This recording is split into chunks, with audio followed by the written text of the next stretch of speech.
Hello guys, welcome back to my channel. तो कैसे हो आप सब लोग? आई होप आप सब ठीक ही होंगे। सो गाइस, आज की वीडियो है हमारी महाभारत के सर्वश्रेष्ठ योद्धा के बारे में। आखिर कौन था महाभारत का सबसे श्रेष्ठ और महान योद्धा?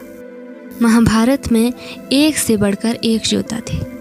प्रत्येक व्यक्ति की दृष्टि में अलग अलग योद्धा सर्वश्रेष्ठ हो सकते हैं। किसी के लिए अर्जुन सर्वश्रेष्ठ है तो किसी के लिए कर्ण सर्वश्रेष्ठ है, किसी के लिए अश्वत्थामा तो किसी के लिए भीम, कोई बर्बरी को तो कोई घटोत्कच को सर्वश्रेष्ठ योद्धा मानेगा, कोई एकलव्य को तो कोई द्रोण या भीष्म को। लेकिन हम क्या सोचते हैं ये आज आपको इस वीडियो में बताएंगे। जानने के लिए वीडियो से एंड तक बने रहें। तो गाइस, स्टार्ट करते हैं आज की वीडियो। दरअसल कर्ण ही एक ऐसे सर्वश्रेष्ठ योद्धा थे जिन्होंने विपरीत परिस्थिति के बावजूद भी खुद को एक श्रेष्ठ योद्धा के रूप में स्थापित किया था। तो आइए जानते हैं कर्ण के बारे में वे तथ्य जिनके कारण उन्हें महान योद्धा माना जा सकता है।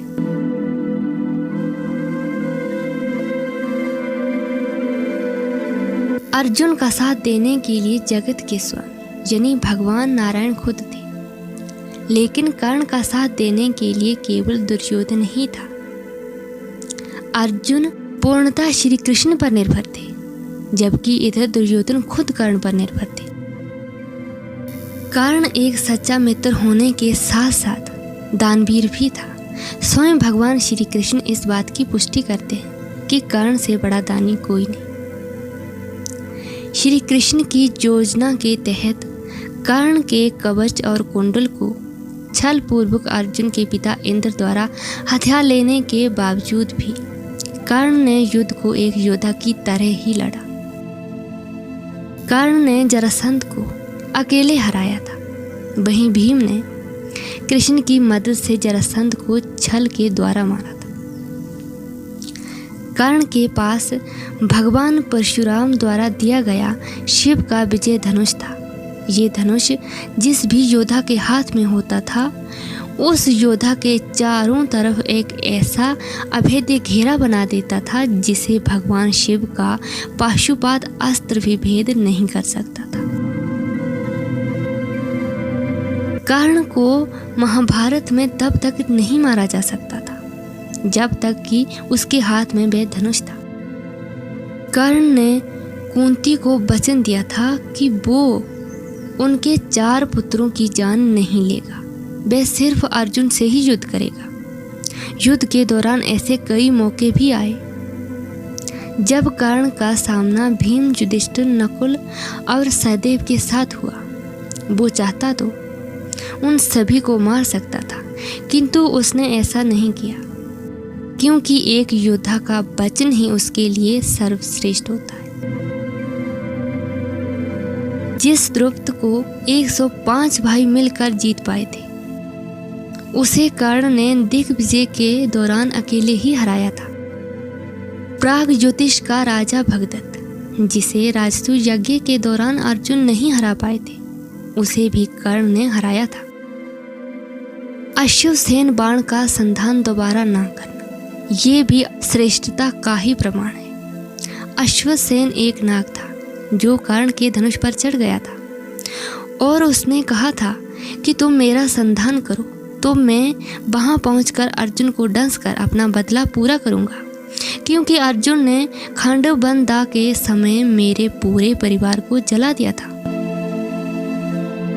लेकिन कर्ण ने अश्वसेन को इनकार कर दिया था। जब श्री कृष्ण ने कर्ण को ये बताया कि तुम पांडवों के सबसे बड़े भाई हो, तो कर्ण ने कहा कि हे कृष्ण, मेरी मृत्यु तक पांडवों को ये बात मत बताना कि मैं उनका बड़ा भाई हूँ।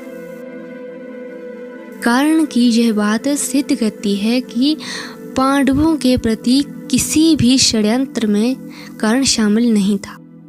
फिर भी युद्ध के सामने योद्धाओं की तरह ही लड़ा। महाभारत के एक प्रसंग अनुसार जब कर्ण के बाणों के प्रहार से अर्जुन का रथ कुछ इंच पीछे चला जाता है और भगवान श्री कृष्ण उसकी प्रशंसा करते हैं, तब अर्जुन कहता है कि मेरे बाणों से कर्ण का रथ कई गज पीछे चला गया, तब आपने मेरी प्रशंसा नहीं की।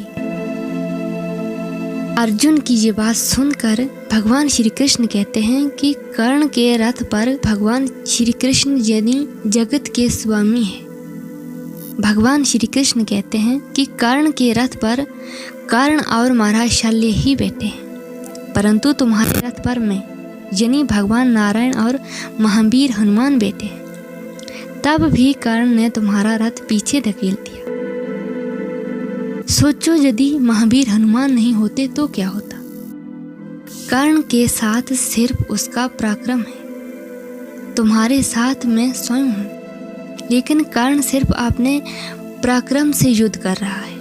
इसलिए तुम्हें इस बात का घमंड नहीं करना चाहिए कि तुम्हारे बाण से कर्ण के बाण की अपेक्षा ज्यादा शक्तिशाली है। तो भगवान श्री कृष्ण ने भी कर्ण को ही एक सर्वश्रेष्ठ योद्धा माना है।